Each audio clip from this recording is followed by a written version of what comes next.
Hi, and welcome back to Football Made Simple. The 2022 Qatar World Cup has kicked off, and the Netherlands and Senegal faced off in Group A.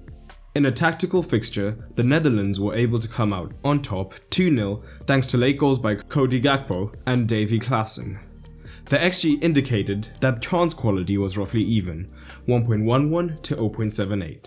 But what tactics did we see from both nations? In this video we take a quick look. If you're interested, this video and several others usually go up early for early access on Patreon, so if you want to check that out, head over to patreon.com/footballmadesimple, and it helps to support the channel.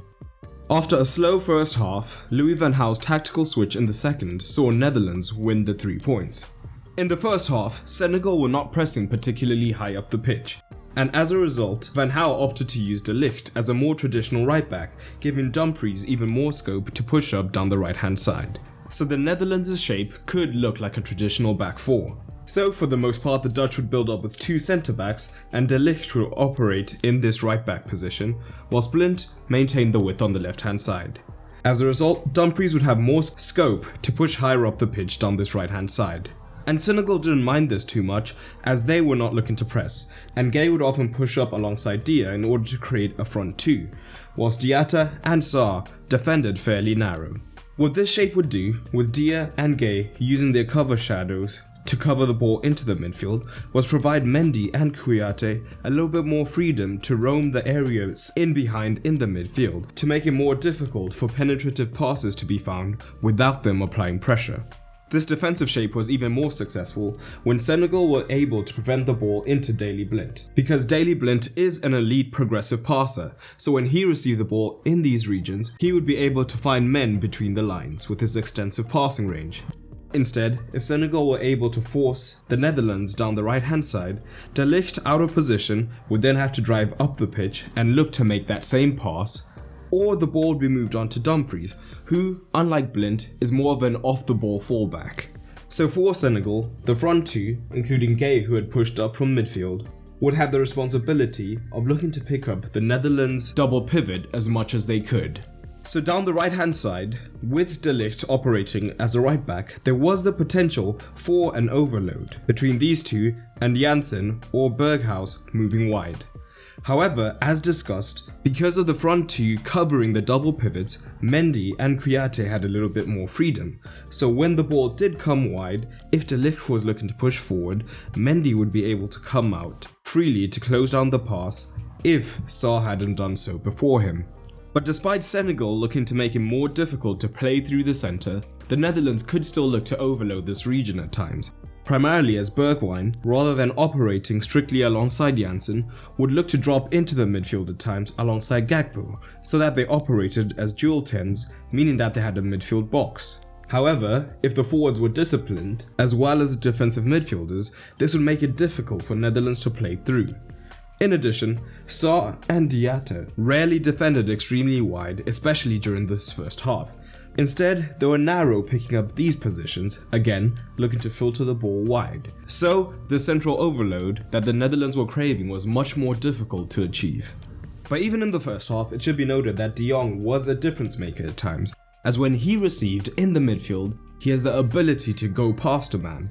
So, whether it was a forward or a midfielder looking to pick him up, if he was able to dribble past them, it would then mean that a defender from deeper on the pitch for Senegal would have to come and confront him, and this would now be opening up more room for the Netherlands' forwards in which to operate. But in the second half, we saw Van Gaal make some changes. We saw less of De Ligt operating as a traditional right back, and instead he moved into the right centre back position, meaning that the Netherlands were once again operating with a more traditional back three. One of the advantages it did give is if Senegal did look to press with their front two, they would now have the numerical advantage. But as we discussed, Senegal were not really too concerned with looking to press. Instead, it allowed the Netherlands to shift their build-up shape, so De Jong was now operating as the sole pivot, and Dumfries and Blind could push even higher up the pitch now, knowing that they had three centre-backs to cover them. Crucially, it now meant that Berghuis, rather than always having to be a second pivot alongside De Jong, could now push higher up the pitch as well, allowing Bergwijn to push higher up with Janssen as well. So the shape often looked like a 3-1-4-2. So here we see De Ligt operating deeper, De Jong being the crucial single pivot, Blind now pushing more aggressively high up the pitch, while still allowing the Netherlands to maintain a front two. So Senegal reacted defensively to this, and instead of operating with a front two, they now shifted to a more dedicated 4-1-4-1, which would look something like this, with their wingers now having to defend wider, potentially to deal with the wider and more aggressive wingbacks from the Netherlands.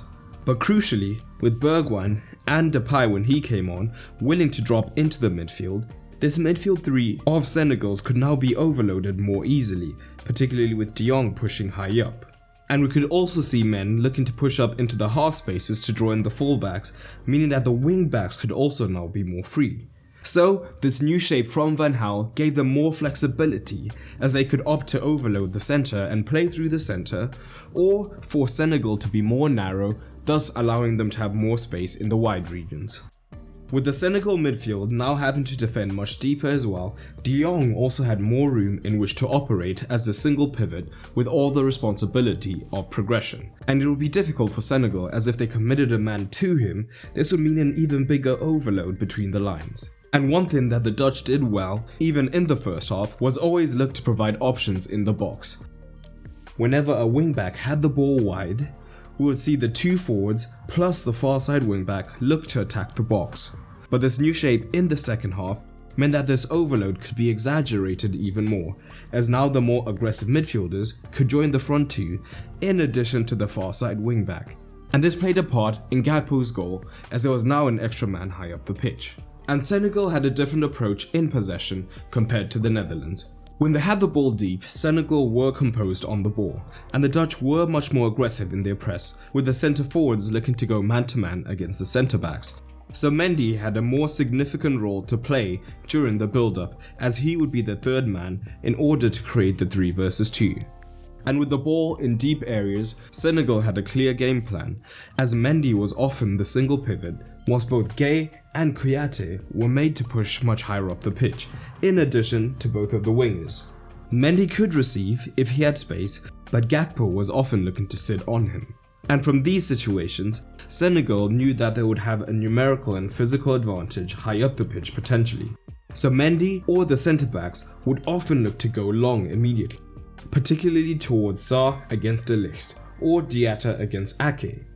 Either way, Senegal backed themselves in the aerial duels, and having so many men pushed high up would mean that they were in great positions to potentially win the second ball and then look to advance forward as a team. So this was the common occurrence, with the Dutch front two looking to go man-to-man against the centre backs, meaning that Mendy would have to be the third man. Mendy could be the single pivot, whilst both Kouyaté and Gaal would have to push much higher up the pitch. This would then create scenarios for Senegal where they could look to go much longer and get men around the ball to win the second ball and then look to advance higher up the pitch. And generally in open play, the Netherlands were looking to push higher up whenever it was possible, and this would mean there would be space behind the lines. And once again, with men pushed high up the pitch, Senegal would look to exploit the space created with longer balls, and Koulibaly, with his excellent passing range, would often look for Sarr running in behind in particular, as he had the pace advantage against De Ligt. And once he did get on the ball, this would sometimes result in 1v1s between Sarr and De Ligt, where Sarr was able to have some success, but it didn't lead to any goals. Overall, it was an understandably cagey encounter between the two group favourites. For the managerial tactical scores, neither side was great at creating chances, although Senegal's plan to contain the Netherlands was somewhat successful, meaning that Van Gaal earns a 5, while Cisse earns a 6 despite the loss. The Netherlands are now in a strong position, and Group A qualifying looks like it may come down to the game between Senegal and Ecuador. But what did you make of this match, and how far do you think both managers will go? But that's all for today, and remember, keep it simple.